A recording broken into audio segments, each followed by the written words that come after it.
यदि कसैले बलात्कार गर्छ भने त्यसको 7 पुस्तासम्म जेलमा बस्नुपर्ने कानुन ल्याउनुपर्छ कि त फाँसीको सजाय ल्याउनुपर्छ। हाम्रो देशमा विकासको धेरै ठुलो परिवर्तन चाहिएको छैन क्या हामी नेपालीहरूलाई।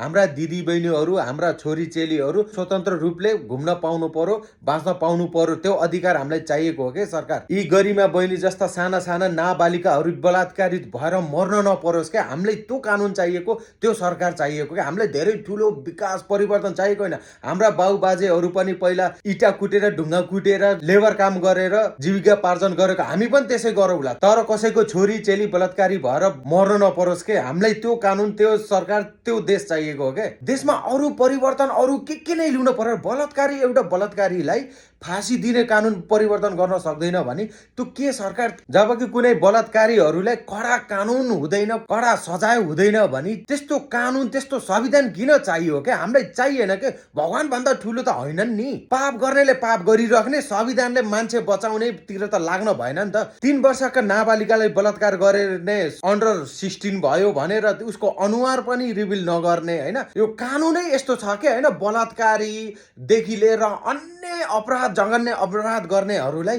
बचाएर राख्छ क्या। हाम्रो कस्तो हो के, साउदी अरेबियामा जस्तो हुनु पर्यो के। खुनको बदला खुन यार, के हो यस्तो, वाक्क लाग्ने यार। यस्तो हामीलाई चाहिएको होइन क्या। हामीलाई चाहिएको भनेको स्वतन्त्र रूपले बाँच्न पाउने, खुनको बदला खुन भन्ने कानुन ल्याउ न। संसद भवनमा त अन्य कानुनहरू परिवर्तन गर्नलाई त हैला मैला गरेर तछार मछार गरेको हो नि। अब यो कानुन परिवर्तन गराउन ल सक्छौ भने तिमीहरूको बाउको छातीमा रौँ छ भने यतिको कानुन परिवर्तन गराएर देखाउ त ल। अहिले सरकारमा भएका कानुन मन्त्री पनि हुनुहुन्छ त महिलै हुनुहुन्छ। खै त, खै कहाँ गयो।